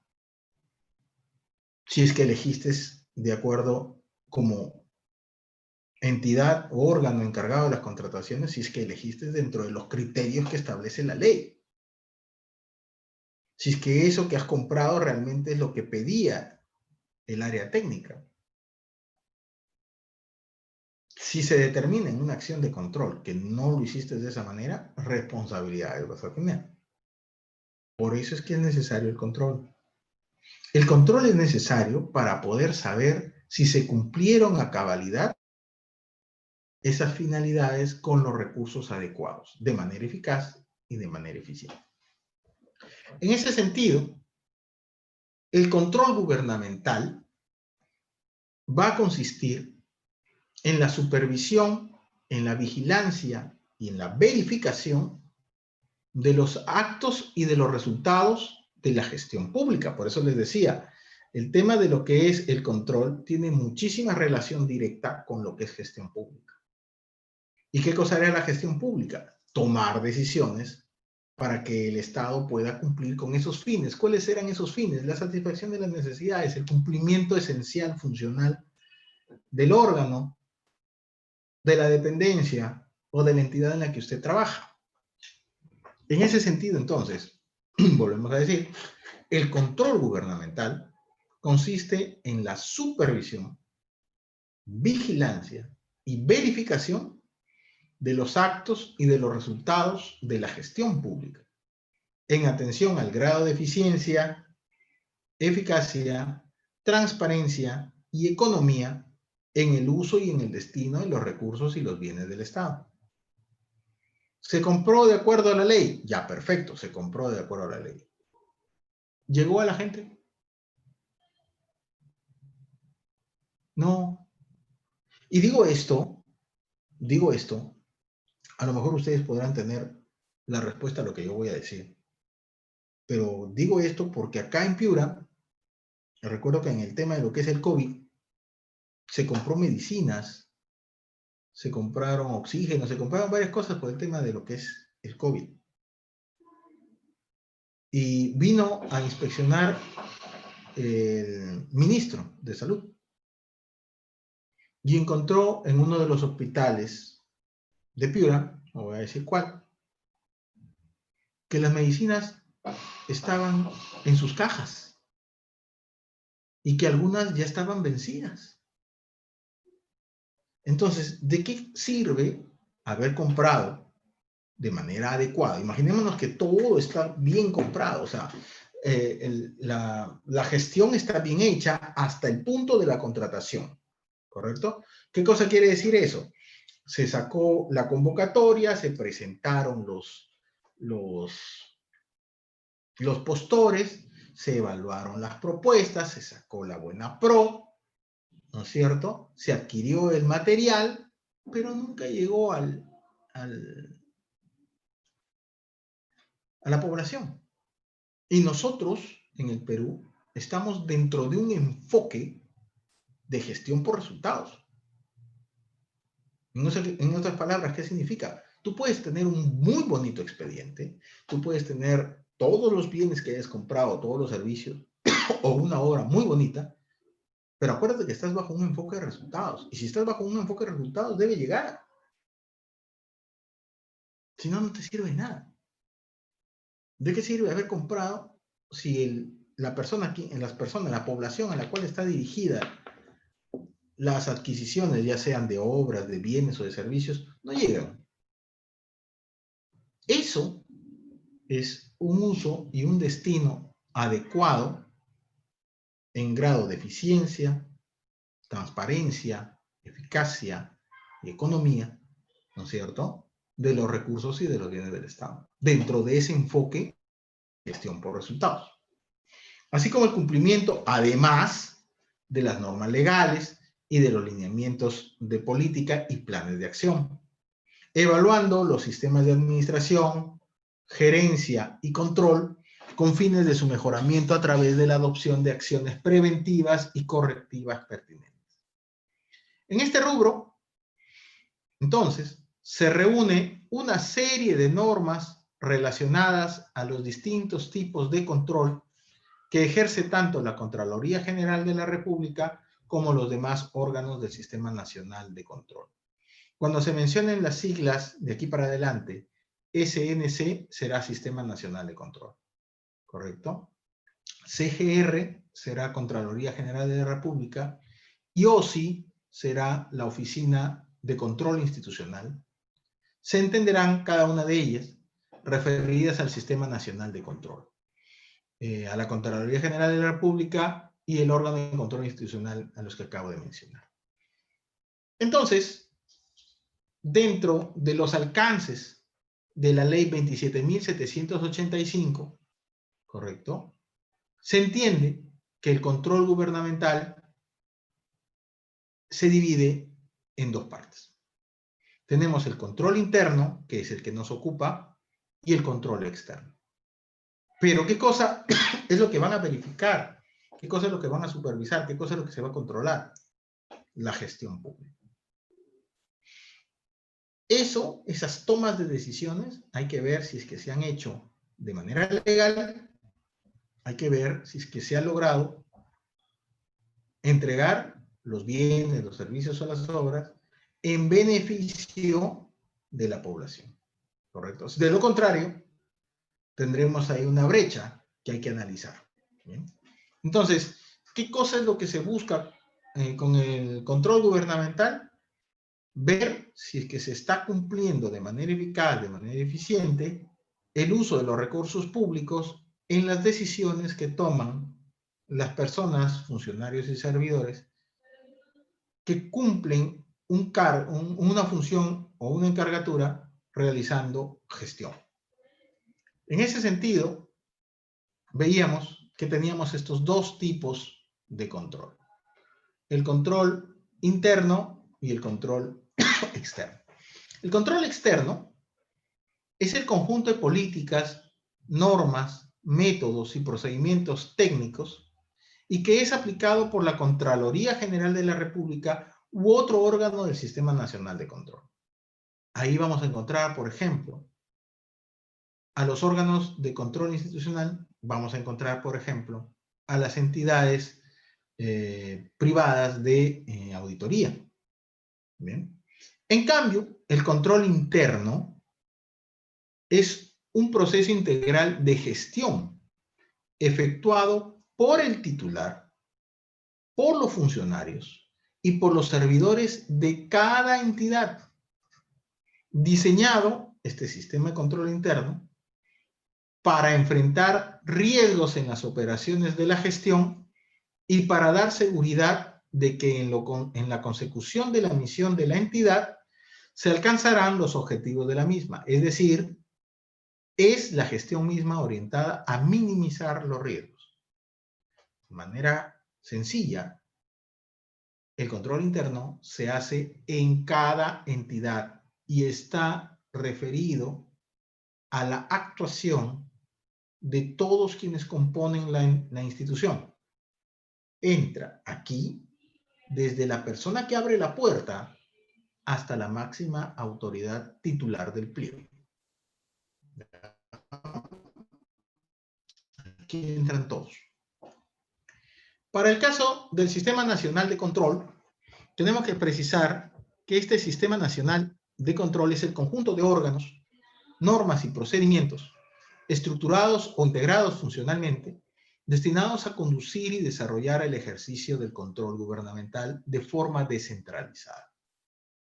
Su actuación comprende las actividades y acciones en los campos administrativo, presupuestal, operativo y financiero. 4 rubros. ¿Ya? De cada una de las entidades y alcanzan al personal que presta servicio en ellas, independientemente del régimen que las regula. ¿Qué es ese tema del control externo? Para diferenciarlo del control interno. El control externo, podríamos decir, que son todas aquellas políticas, normas, métodos y procedimientos van a llevar a supervisar, a vigilar y a verificar la gestión. Referido al uso eficaz y eficiente y transparente de los bienes y de los recursos del Estado. Hay que verificar. Sino que, lamentablemente, cuando a veces vienen las personas a hacer la verificación, lo digo porque en algún momento yo también he trabajado en temas de control. Y generalmente los que trabajan en el tema de control los ven muy mal a los temas de los fiscalizadores. Y los ven mal porque ya van a encontrarme algo y seguramente me van a iniciar procesos y lo único que vienen es a fastidiar. Y hay gente a veces que se vuelve renuente a brindar la información. Eso hay que tener muchísimo cuidado porque eso es entorpecer la función del auditor. Entonces, lo mejor es la colaboración. Rápida, oportuna, veraz. ¿Correcto? Para poder justamente cumplir con esta finalidad de supervisar, vigilar y verificar la gestión.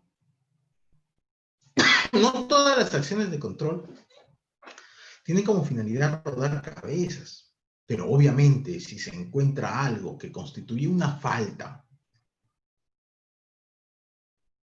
va a tener que entrar a un procedimiento administrativo. Y cuando eso ocurre, las personas pueden cometer faltas, y aquí les digo algo por la experiencia, las personas a veces cometen faltas en muchos casos. No necesariamente porque sean unas personas malas, no necesariamente porque sean personas corruptas, sino que a veces cometen faltas porque no conocen de la norma o porque no la entienden y creen interpretando en un sentido cuando debe ser otro. Entonces, ahí es cuando viene el tema. Te pueden sancionar o puedes cometer una infracción, ya sea por dolo o por culpa. Entendiendo que el dolo es la conciencia y voluntad de transgredir una norma. En cambio, la culpa es una situación en la cual no es tu intención transgredir las normas. Sin embargo, tu negligencia podría llevarte a esa situación de infracción. Y esa negligencia, ese error, sí puede generarte también la responsabilidad, porque para efectos de una infracción o de una sanción, generalmente el criterio a aplicar es un criterio objetivo. ¿Cumplió o no cumplió la norma? No cumplió. Ah, ya, entonces sanción. Pero alguien podrá decir, no, pero ¿cómo va a ser si no fue su intención, él no quería? Eso, él no quería, esa no fue su intención, eso es un criterio subjetivo. En materia de derecho público, para efectos de procedimientos administrativos, comisión de infracciones y establecimiento de sanciones, lo que se pondera es el criterio objetivo, dependiendo obviamente de varias situaciones que pueden estar establecidas dentro de las normas. Pero generalmente es un criterio objetivo. ¿Cumplió? No cumplió. No cumplió por A, B, C o D razón, igual va a generar una responsabilidad. ¿Ya? Entonces, eso hay que tener bastante cuidado. Otra de las cosas que también es importante en el Sistema Nacional de Control son los órganos que la componen.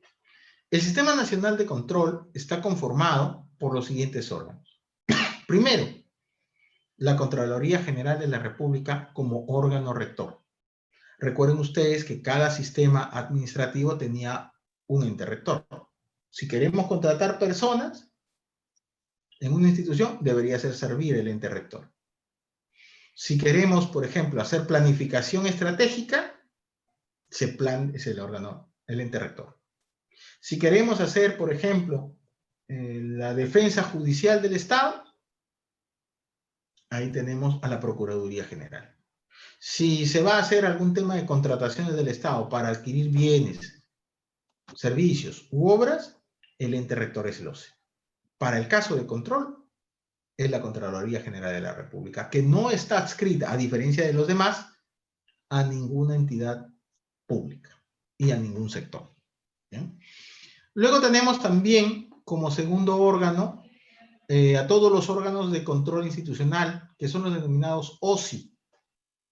Es órgano de control institucional, no es órgano de control interno. Es órgano de control institucional que deben tener las entidades. Yo sé, porque me ha tocado ir a algunas entidades dentro de lo que es la localidad de Piura, que no todos tienen órgano de control interno, órgano de control institucional. Pero debería haber, ¿correcto? Y si no lo hay, debería haber, en todo caso, un órgano que vele por el control interno, no por el control institucional, por el control interno mismo dentro de la institución.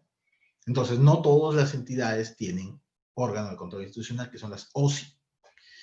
Nos dice en este caso que son aquellas que se mencionan en el artículo 3 de la Ley del Sistema Nacional de Contraloría General de la República.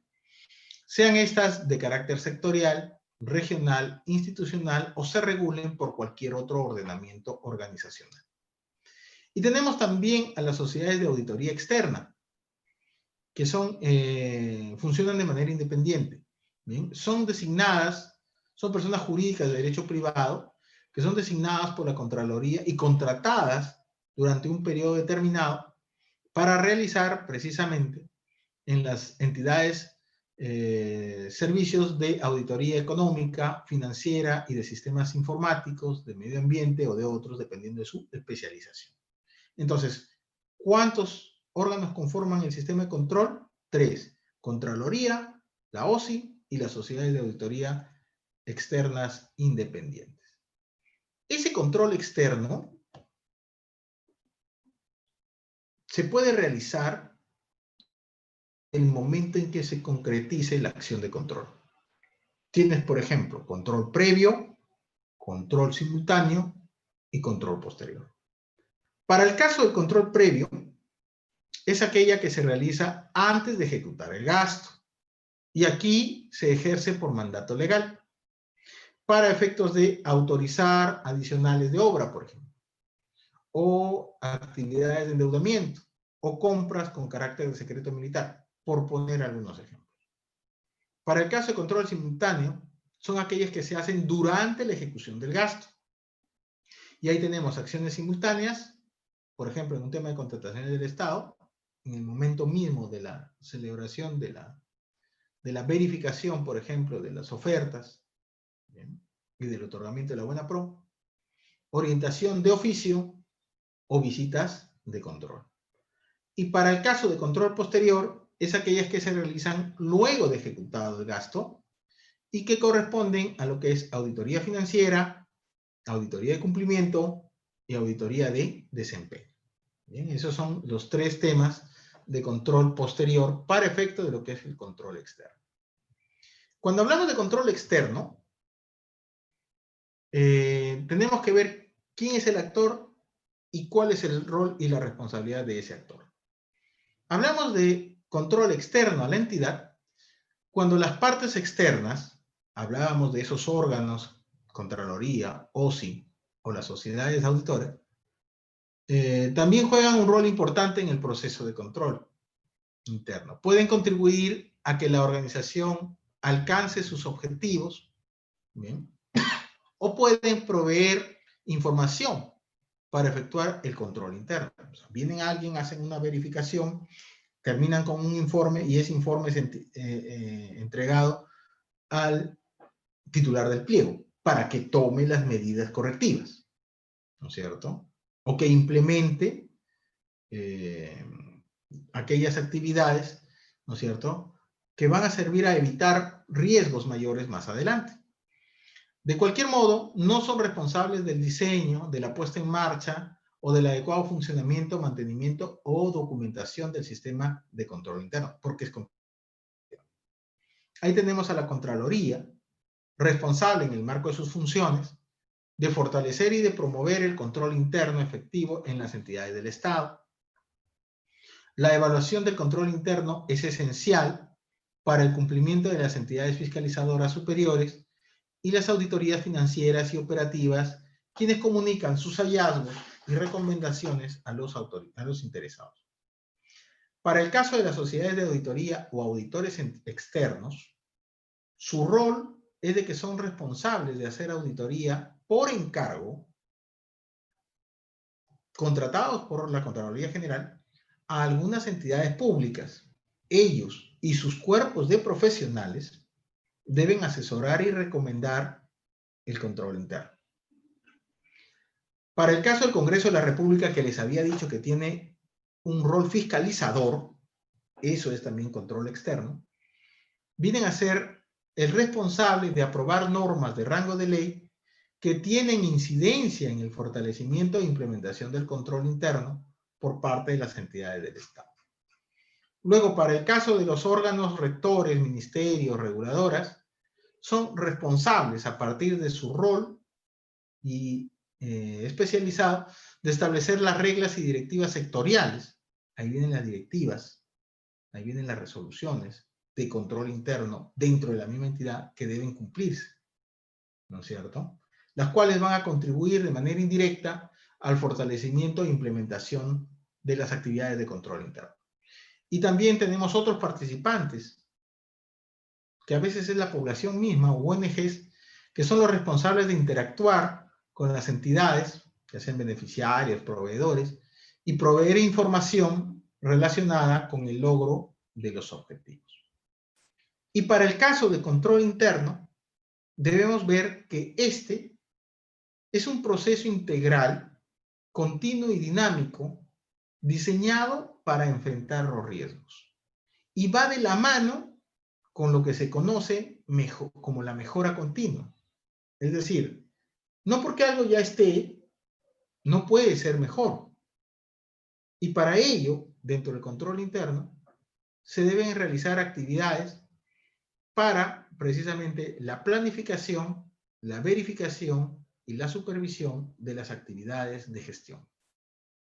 Por lo tanto, es inherente a cada una de las funciones que usted realiza, porque usted es el que está en el sector público.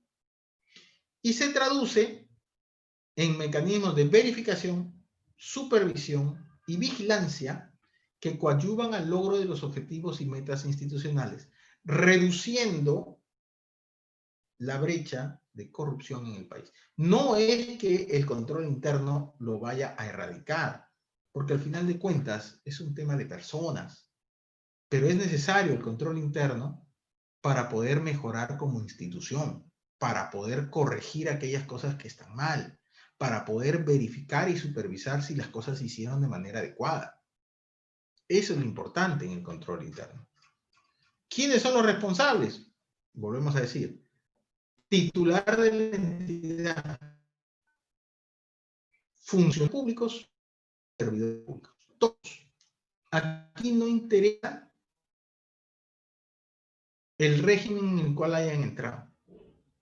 Si usted va a tomar decisiones en sus actividades de gestión, manejando en su actuar, de manera directa o indirecta, fondos públicos, va a estar sujeto a las actividades de control.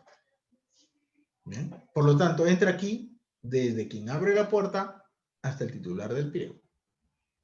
Y hay algunas cosas que la gente cree sobre control interno que no necesariamente son así. Algunos creen que el control interno es responsabilidad exclusiva del OSI. Y el OSI no es control interno. El OSI es órgano de control institucional, que forma parte del Sistema Nacional de Control. El control interno corresponde no solamente a las actividades inherentes al OSI, sino a los integrantes de cada funcionario o servidor de la entidad. Entonces, no diga usted de que en la entidad se va bien o se va mal, porque no hay o sí hay un órgano de control institucional que no funciona bien. Es responsabilidad de la entidad, es responsabilidad de lo que usted hace. Usted tiene que verificar si lo que hace se está haciendo bien. Y si usted tiene personal a su cargo, tiene que verificar también que ellos hagan bien las cosas, porque al final usted es el jefe y sobre usted cae la responsabilidad. Otro de los mitos sobre el tema de control interno es que puede ser implementado por un tercero. No, señor. Es la misma institución. Un tercero ya es control externo. Entonces, aquí cada uno debe saber sus funciones. Debe saberse su MOF y su ROF. Eso que le decía al principio. Debe saberse sus leyes. Porque si vas a interactuar, vas a hacer gestión, si no sabes tu MOF y tu ROF y las leyes que te respaldan, no vas a poder emitir ningún informe. Otra de las cosas sobre control interno que la gente equivocadamente piensa es que su implementación implica un trabajo distinto a la labor institucional. No, señor, no es así. Oiga, doctor, pero imagínese usted, pues, por ejemplo, ¿no? Alguien me podría preguntar a mí. Usted es jefe de asesoría jurídica de una institución. ¿Qué? ¿Tiene que estarle viendo todo lo que hacen cada una de las personas que trabajan a su lado? Sí. Y eso no es un trabajo adicional, no es algo diferente, porque para algo los contratan, pues, ¿no? Sí, claro, ellos tienen que cumplir. Pero si usted es el jefe del área, su responsabilidad es verificar. Y eso obviamente que le va a tomar un tiempo adicional. Pero ese tiempo adicional es inherente a tu función. No es distinto a tu labor institucional. Otra de las personas también a veces piensan que el tema de control interno es un sistema paralelo a los sistemas administrativos. Y como ya hemos visto, el sistema de control interno forma parte de los 11 sistemas administrativos que hemos mencionado. La única diferencia es que todos los 10 restantes sí están adscritos o al Ministerio de Justicia o a la Presidencia del Consejo de Ministros o a servir o al Ministerio de Economía y Finanzas, dependiendo de la naturaleza de la función del sistema administrativo. Pero el único que no está adscrito a ninguno es este, que es el sistema de control, cuyo ente rector es la Contraloría General de la República. Otros también piensan que esta es una tendencia temporal en el mundo de la administración. No, señor, esto ha venido a quedarse. Y tanto ha venido a quedarse que, como les había mencionado al inicio de esta disertación, el día de hoy, de esta sesión, la ley del presupuesto del sector público del año 2019 estableció dentro de sus disposiciones normativas la implementación obligatoria del Sistema Nacional de Control en todas las actividades, en todas las entidades del sector público. Para ello van a haber dos directivas, ¿correcto? Algunas que van a estar referidas al sistema financiero y otras. Y la otra, que es la que nosotros vamos a analizar, que ya se les ha dado a ENCAP para que se los puedan socializar a todos ustedes, que seguramente el día de mañana lo vamos a ver, ¿correcto? Que es para todas las actividades del sector. Entonces, esto no es que haya venido de una manera transitoria o que sea una tendencia. Esto ha venido a quedarse. Y de acuerdo a la ley, su implementación es obligatoria. De acuerdo a la ley del presupuesto del sector público del año 2019, en la cual le dio al sector público, a todas las entidades, 18 meses para su implementación. Y que seguramente por un tema de COVID y de las cosas, algunos ya vamos a ver también, se han visto afectados en los temas de plazos para el cumplimiento de la implementación. Pero no es una tendencia temporal, ¿correcto? Es una obligación. Y finalmente, algunos creen que con el control interno se asegura de manera absoluta que no van a haber problemas y que la corrupción va a erradicarse. No es así. Las cosas van a cambiar. Bien, para el día de mañana vamos a entrar de lleno a este tema de control interno. Ya estamos llegando a la hora. Bien, vamos a entrar al tema de control interno y a su implementación con las normas que corresponden. Vamos a verificar, por ejemplo, el cumplimiento de la directiva 006-2019-CG/INTEG, que es el tema de la implementación del sistema de control interno en las entidades del Estado. ¿Bien? Parte, con estoy dando por terminado el día de hoy esta primera sesión, bien, y dejo a ENCAP para que pueda dar las palabras finales. En todo caso, por mi parte, nos estamos reencontrando nuevamente el día de mañana a las 11 de la mañana. ¿Bien? Arturo Zapata les agradece a todos ustedes su presencia y a ENCAP la confianza para poder llegar a esta red de salud de Huancavelica. Gracias. Gracias, doctor. Muchas gracias, doctor Arturo Zapata. Vamos a concluir con la primera sesión programada el día de hoy. Recordemos que el día de mañana nos vamos a reencontrar a las 11 de la mañana para la segunda sesión. Gracias a cada uno de ustedes por la puntualidad y por la participación en este curso. Hasta entonces. No, yo no sé, pues yo...